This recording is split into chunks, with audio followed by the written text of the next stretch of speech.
So the theme of the event tonight is staying alert and staying alive. With Christmas around the corner, there is a huge pressure on us to finish projects before the holidays, and many of us look forward to a beer after a long day's work. But how much is too much, and how much does too much impair our performance or put ourselves and our workmates in danger? I'd like to introduce Michelle Fowler, who's been going to talk to us about the effects of alcohol and other drugs, particularly in the workplace.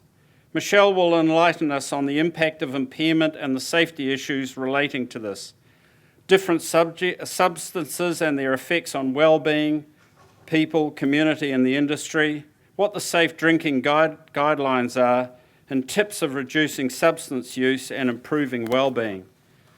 The information about how to have conversations with someone you are concerned about due to substance abuse. Michelle is a registered nurse and an experienced trainer who has been active in the addiction field at a national level for many years. She's passionate about helping people reduce the harm from alcohol and drugs and how that may have affected their lives, their families, their livelihood and the wider community. So welcome, Michelle.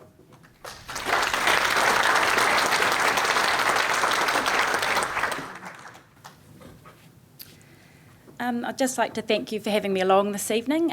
It's really good to be here and just to see what an amazing turnout it is. As was introduced by Graham, my name's Michelle Fowler and I've been a registered nurse for nearly 20 years. I've worked within the mental health and addiction field and it's an area that I'm really, really passionate about. I love seeing people get well and also people make change. I wear many different hats, but currently at the moment I'm running workshops for the Mental Health Education Resource Centre around alcohol and other drug awareness within the construction industry. This came out of a self-assessment that came out of the Safety Charter where impairment was an area of concern, as well as the Alcohol and Drug Helpline approaching Hawkins around trying to get some input around the construction industry and of helping people around their drug and alcohol use. So out of this came some drug and alcohol awareness workshops, which were 4 hours, which we started 2 years ago. They've been running again this year, and also now we're going on site and offering on-site drug and alcohol awareness education as well. What's been really good about this campaign is we've seen a real shift in the culture, and we've heard some really, really good stories about people making changes to their substance use. So I'll share some of those tonight as well. So I'll just get started. So as Graham said, this is what I'm going to talk about this evening. And what we'll do is we'll have questions at the end. So it's really good to get started by thinking about what is impairment and actually how does it affect you in your workplace. So I've got a wee picture here. So drug and alcohol impairment is when the use of alcohol drugs affects a person's ability to perform their role in the workplace to a competent or a safe level. This slide here, I never go to work drunk, just extremely hungover. Now why I've popped that in there is it's distinguishing between what is impairment and that it is actually different from intoxication. So someone can be intoxicated on site and be impaired, but someone else can actually go out of work hours, use substances, not be intoxicated and turn up to work the next day and still be impaired. And this can be related to sort of the hangover effects that can come about from using alcohol or other drugs. So for example, we might have recreational drug users that go out in the weekend. They might take LSD, ecstasy, methamphetamine. We usually see a lot of substances coming together. They might drink a lot of alcohol, use cannabis, then they might use some sleepers to get to sleep, and they might stay up for 2 or 3 days and then turn up to work on the Monday.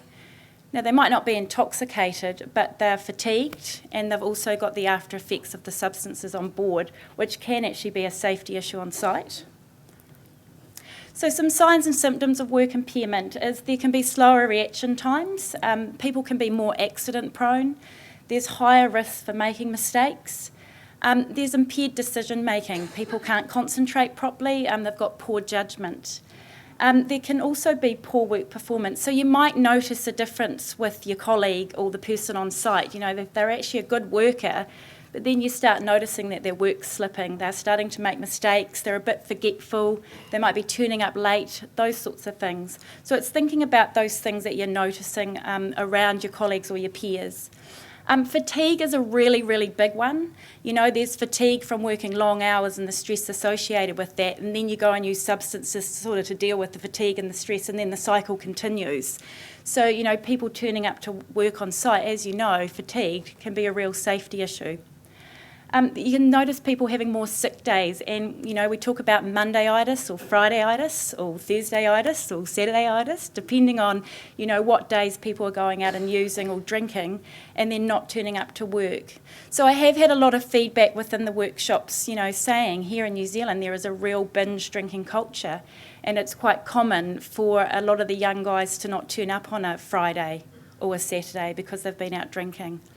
There can be mood changes as well, resulting in depression, anxiety or irritability. And the biggest concern of all, I guess, around impairment is the safety issues that go alongside this. So it's safety to the person that's impaired, but it's also those working alongside them as well. So when we think about all the different substances out there, I'm just going to go through a list of substances that can cause impairment. The most common one is alcohol, of course. Now, alcohol is the one substance that it's legal, it's easily accessible, it's cheap to access, and it is the one that costs the most in society. And thinking about just coming up to silly season, we see a lot more concerns around alcohol leading up to Christmas and New Year's. There's more accidents, we see a lot more violence, a lot more mental health problems as well. So there's alcohol, cannabis, there's been party pills or BZP. They're illegal now, but we still see them coming out of the woodwork. There's synthetic cannabis, which has also been made illegal, but we still see a lot of that around. There's other synthetic substances as well. There's LSD or acid, magic mushrooms, heroin, or what's known here in New Zealand as home bake, which is usually IV opiate drugs derived from either morphine or the poppy plant.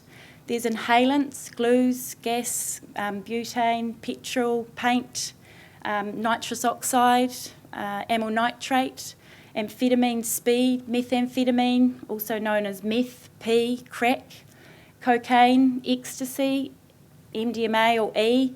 Now there's quite a strong synthetic hallucinogenic called N-bomb that's out at the moment, and it's actually been in the papers, and it's also been on the news because there's been a lot of admissions to hospital relating to this synthetic drug. We have Datura, which is a plant. It's quite a strong hallucinogenic. PCP, angel dust, ketamine, also known as Special K, mescaline cactus. And then we have prescription medication or over-the-counter medication. So we have your opiates, your codeine, your dihydrocodone, your Nurofen Plus. I think it's really important to note that, you know, Nurofen Plus, you can go to a pharmacy and buy that, and every Nurofen Plus tablet is 12.8 milligrams of codeine. I've had people addicted to taking 76 or 92 of Nurofen Plus a day, and, you know, have blown out their gallbladder and have ulcers in their stomach and ended up needing methadone, which is a long-acting synthetic opiate. So it's amazing what people can actually get addicted to. There's morphine, methadone, tramadol. These are all pain relief medication. And then we have what's called benzodiazepines, your PAMs, your Valium, diazepam, temazepam, clonazepam, lorazepam. Now, a lot of those medications got given out after the earthquakes for acute stress disorder, but people go to the doctor and they give someone 100 of those. And they can be easily addictive after taking them for just 2 weeks as well. We then have Zopiclone, which is a sleeping tablet, and then Ritalin, which is used for ADHD. All those medications there, except for the Ritalin, if you are prescribed them for pain, muscle spasms, acute stress, anxiety, you actually can get sedated from them because they're tranquilising or have a sedative effect. So if you are, you know, getting prescribed medication or you've got people on site, they actually need to be telling you what they're being prescribed and what does the doctor say about what roles you can do. Because, you know, for me, if I took 30 milligrams of codeine, I couldn't drive. So I know with the workshops we've had few people saying, look, we do have someone that's on morphine, working on site. We have someone that's on methadone. Other people saying, look, I have got back problems and I do take codeine, but it does sedate me and I make sure that I take it after work. So it's not just about those illegal substances, it's about those other things like prescription medication as well. We're seeing a lot of young university students using Ritalin to help them study. So that gets sold on the street quite a lot as well. So we're seeing an increase in methamphetamine in New Zealand and within the Canterbury region as well.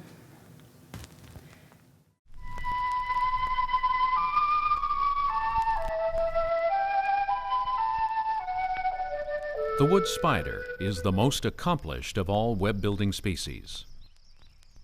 Recently, scientists gave these tiny creatures a variety of psychoactive drugs to observe their effects on web building. When given a minute dose of LSD, the spider's web took on an unfamiliar, minimalist structure. When given caffeine, the web structure was not affected, but the spider's behavior was. Given THC, the active ingredient in marijuana, the spider didn't build a web. It built a hammock, where it lay all day and watched the caffeine spider go. When given alcohol, the spider built a web, found a mate, and raised over 100 young. But the mate got a restraining order, and now the spider can't go within 100 centimeters of the web. The crack cocaine spider figured building webs was for suckers, waited till the caffeine spider was exhausted, then came up behind it and popped a cap in its ass.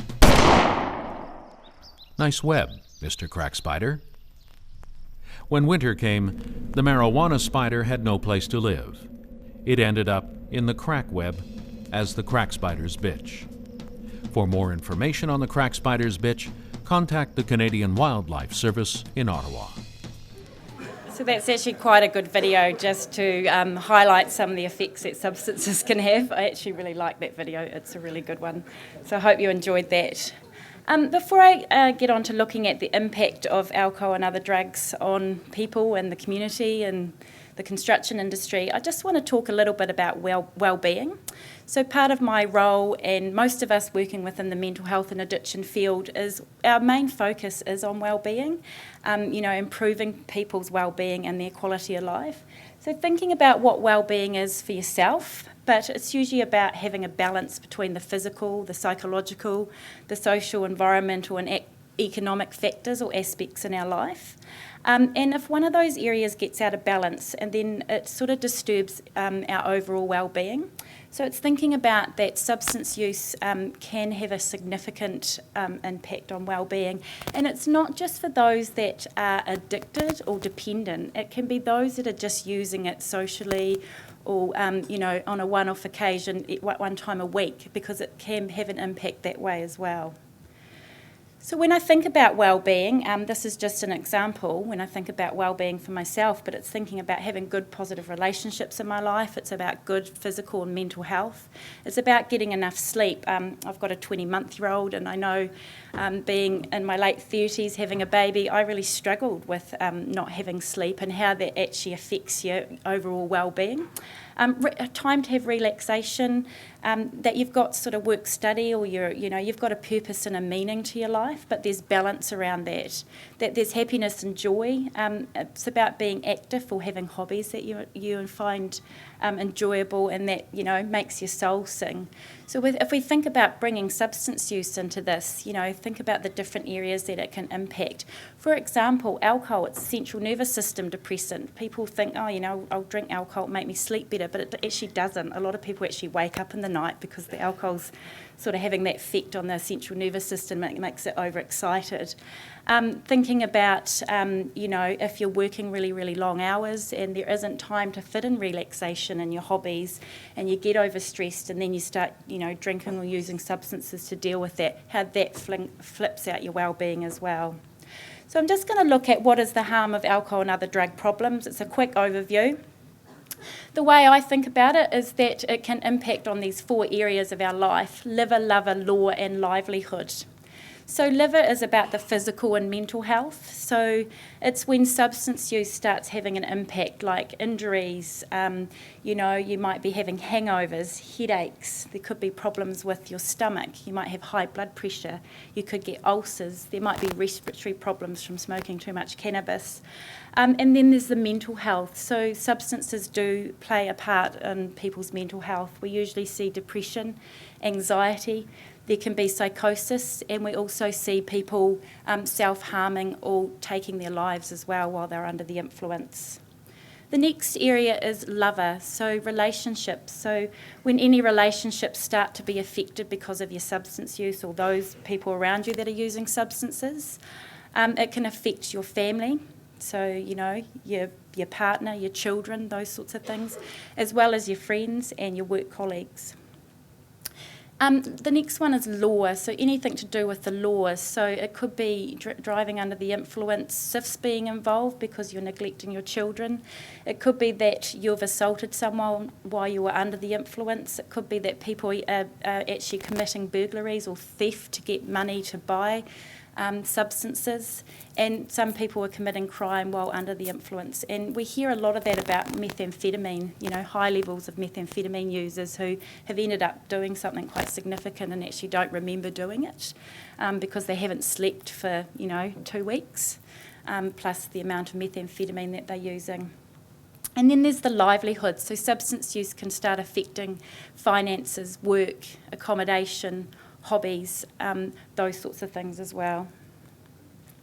So I'm just going to take you through some quick facts, and then we're going to look at the impact in the construction industry, and then we're going to look at some low-risk drinking guidelines. So just quickly, 1 in 5 adults in New Zealand has a potentially hazardous drinking pattern. In New Zealand, we spend over this now, 85 million a week and 4.5 billion a year on alcohol. It's pretty significant.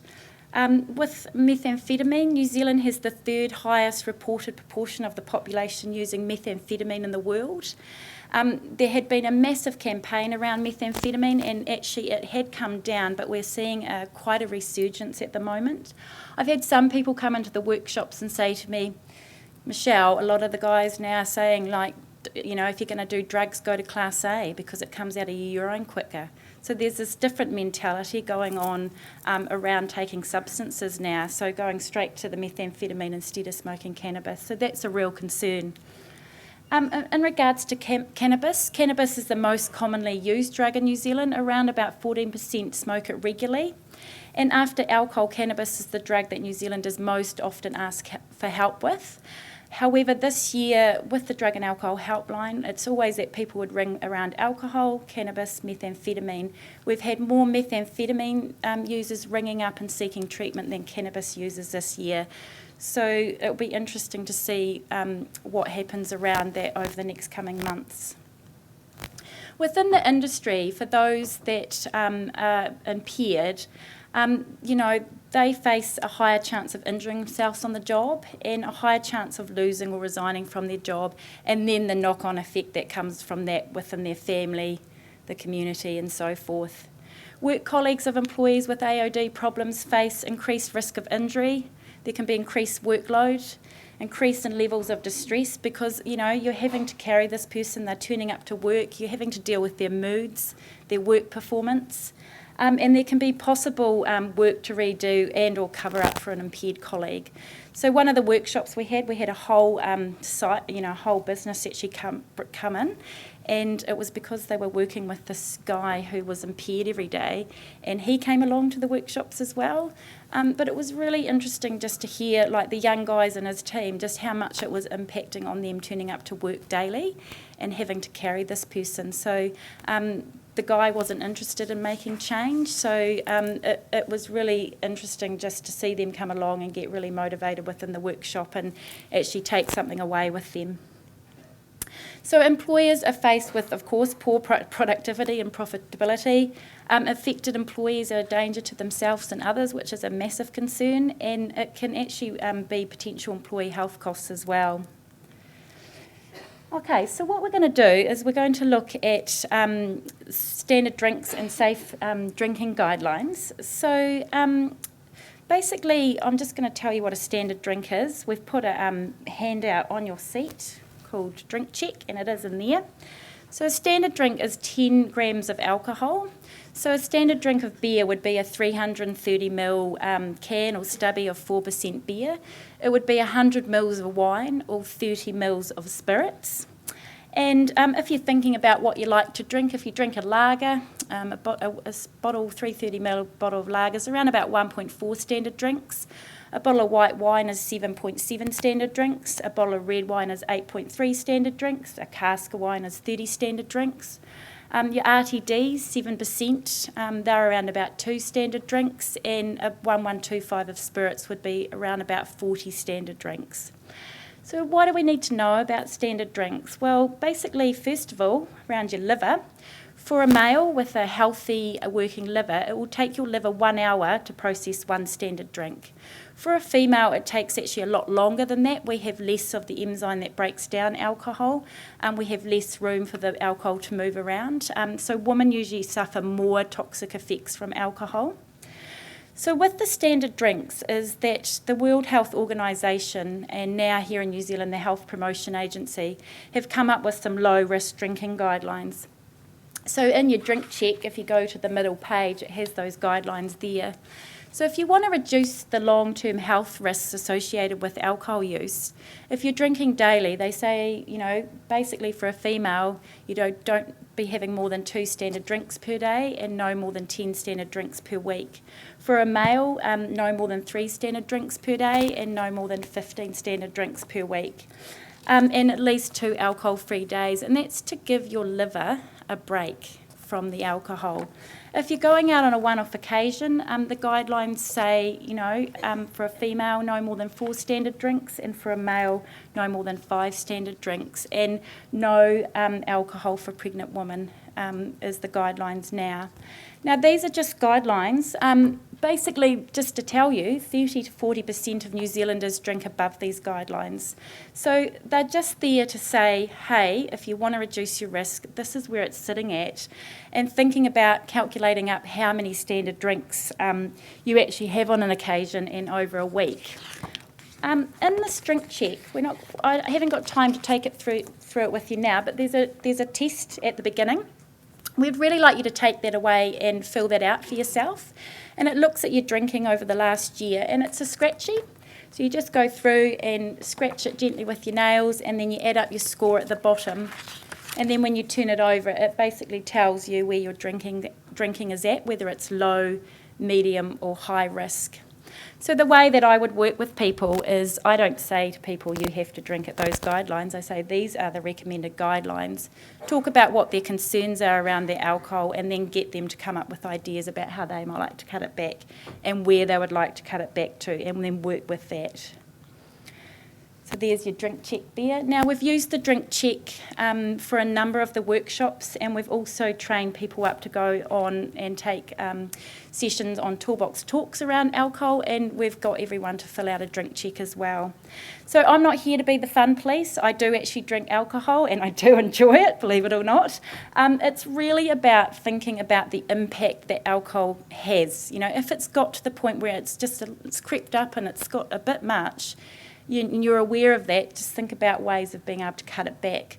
So with the workshops, the first year we got a lot of senior managers to come in, and we got them to do the drink check. We got them to come back 3 months later. All of them came back and said, actually, the stress of the earthquakes, working long hours, the stress of the rebuild, we'd noticed that our drinking had actually just slowly sort of creeped its way up. And they'd come along to the workshops, listen to what we talked about, and all of them sort of cut their drinking back. So I'm not here to tell you what to stop. I actually think it's just all about moderation. So some tips for cutting down is, thinking about don't drink alcohol for thirst in this hot weather. Have some water first and then have your drink. Make sure you eat food. It protects the brain, the stomach, the liver. It stops you from blacking out as well. Pace yourself. Have a spacer, not a chaser. So have an alcoholic drink followed by a non-alcoholic drink. Take smaller sips. Put your glass down between sips. Occupy yourself, so get busy. If you're going to a barbecue, cook the barbecue, get busy with the kids. Don't sit there drinking all the time. Go and do something. Change your drink. If you're having an impact from your drink, it's making you aggressive or irritable, or you're blacking out, change it to something else. If you're drinking spirits, change to beer. For women, if you're drinking wine and it's doing that, change to something else that's lower alcohol. Drink for taste. Don't drink beer and spirits together. Dilute your drinks. Match the slowest drinker, and don't get into round buying, because when you get into round buying, you've got to drink as fast as the fastest drinker. You can choose to have substance-free days. You can delay the first use of the day by an hour. So if you go home straight away and you open the fridge and you get a drink, maybe go for a walk first, cook dinner, and then have your drink. Write down a plan of how much you want to use over the week, and then you could actually focus on areas of well-being, reducing stress and fatigue, having relaxation, bringing exercise into your life, looking at how much you're sleeping, your diet, your health, your relationships, and cutting back on caffeine as well. You could ask a support person to help you. You could try and take a month off and then go back to drinking in a different way, or using substances in a different way. Choose low-risk social situations. So if you're hanging around with the people and they're using substances heavily, think about other people you might be able to associate with that aren't going to lead you into that. Think about distraction techniques, and you could have rules in regards to your using, so not during work time or when you have work the next day. What you can do as a business is thinking about the role modelling that you take on. So thinking about a drug and alcohol policy, putting that in place and following through with that. Promoting wellbeing in your workplace. You could actually do toolbox talks around different aspects of wellbeing. If you're hosting work functions, be responsible. Provide food, non-alcoholic beverages, low-alcohol drinks, taxis. Make sure everyone's safe getting home. Don't be encouraging heavy drinking sessions the night before work. Limit the amount of alcohol that you supply as part of work functions. If it's an unlimited bar tab and everyone can go and get what they want, then don't be surprised when everyone's not turning up to work the next day because they're all really hungover. Thinking about sticking to low alcohol options as well. So I just this is a really quick review, but if you are concerned about someone who is affected by substances, whoa, there are some steps that you can take to have a conversation with them. So what I'm going to do is show you a video. It's been on TV. It's an ad called Ease Up on the Drink, and it's a mate having a conversation with his mate about his concern around his alcohol. So it's just take note of how he actually has that conversation. But he's not a player. Are you coming next Saturday or what? Oh yeah, bro. Keen as. Cool. Should I bring anything? Oh, it's pretty casual, Sammy. Something for the barbie, a couple of brews. Just leave your mates behind this time, mate. What mates? Oh, Shouty Sam. Behind, bro. No, Jono. I didn't drop the ball. Admit it! Punchy Sam. Hey. Hit on everyone's missus, Sam. What's up? Let's go. What? And I think that's when almost got arrested Sam turned up. Sammy. We're mates, right? I'm telling you, you just got us all your drinking out. Come on. However you do it, tell them to ease up on the drink. So I really like that ad because it just demonstrates a really nice way of being able to have a conversation with someone. So he's, taken him to the side. It's private. He's calm when he's talking to him, but he is actually highlighting the behaviours that he's concerned about, but he's still offering support. And it demonstrates a nice way of being able to bring up a difficult subject, actually. So when you are having a conversation, it's important that the person feels like they can make change, that you're direct about the impact of their use, but you're not judgmental, and you've got an empathetic or supportive approach with them. And the way that you communicate is to determine how you're going to engage them. So if you're yelling and screaming and pointing the finger and, oh my God, you're this and that, the person's just going to shut down. So I've got some steps here that you can think about. So talking to them about it, asking for 5 or 10 uninterrupted minutes when the person is sober and calm. Don't do it when they've been drinking, and don't do it at the pub. Communicate, so state the issue or the problem, and just like he did on the ad, talk about the impact of their use, and be clear about what behaviours are unacceptable and what action you're going to take if it carries on. I think then it's about inviting their comment, listening to what they've got to say, because it could be saying, look, this is what we're noticing. You're a great worker. We'd really like to keep you on board, but if this carries on, then, these are going to be the consequences. What's actually going on for you at the moment? And then listen to what they've got to say. Looking at finding solutions, so exploring all the different options, discussing the changes that do need to be made, and selecting the best solution from there. Number 5 is deciding on the actions, so specify the actions that need to be taken, what needs to be done, where and for how long. So does the person need to go and get drug and alcohol counselling? Do they need to have regular urine drug screening? Do they need to report to the health and safety manager fortnightly? Thinking about those processes that you put in place. Putting it into practice and then making sure that you actually review that. I think things that are really important to avoid are getting into arguments, put-downs and personal attacks, employing threats, orders or demands, dredging up ammunition, adopting a closed position and rambling. And thinking about with the workshops we've had, my stance is that, if the person's ready to make a change and they're a good employee or a worker, then it's about, can you support them to make a change if they want to do that? If they don't want to do that, that's actually their choice at the end of the day. You can't, you can give people the facts, you can state what the impact is and what you're going to do about it, and then that person has to make that decision. It's important to be aware that people actually go through different stages on the change of addiction, so there's lapsing and relapsing that becomes a part of that. So thinking about talking about that with the person and how you might actually support them with that process as well. If you do have someone that you're concerned about and they are going to look at seeking treatment, there's a number of different services here in Canterbury. There's a whole heap of services. So instead of listing them all tonight, the best way of accessing treatment is to go through the Alcohol and Drug Helpline. It's a free service, 0800 number. They're open 7 days a week, 10 a.m. to 10 p.m, and coming from February next year, they'll be open 24 hours. You can actually text them and they'll text you back or they'll ring you back. So it's confidential, and you can get online. They've got a website. You can look on all the different drugs. If you're concerned about someone that's got information, you can even email them and they'll get back to you. They'll do screening and assessment and refer you on to the right service, and they'll also ring you back for support as well. So there's a number of other different resources available now as well, and there are now internet sites. One of them is called pothelp.org.nz, and on there you can actually go online and do one-on-one counselling. There's a whole different heap of videos of people actually talking about their journey with cannabis use, and you can actually get online and do some goal setting. It's got some therapy-based interventions on there as well. We've also actually brought along some books. They have a DVD in them as well. They're like a self-help book where you watch the DVD, listen to people's stories, and then go through the booklet. And they also have one for methamphetamine as well. We have a number of different resources and the AOD helpline cards down the back, so please actually help yourself to those. They are actually free to access if you wanted to put some resources in your workplace. And finally, I just wanted to talk about the workshops that have been run by the Mental Health Education Resource Centre.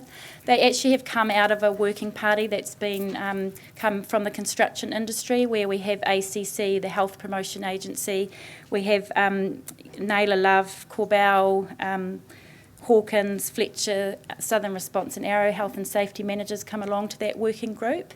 And it's actually been a real amazing project to be a part of. The aim, is, as I said, is raising awareness and bringing about a culture change around impairment.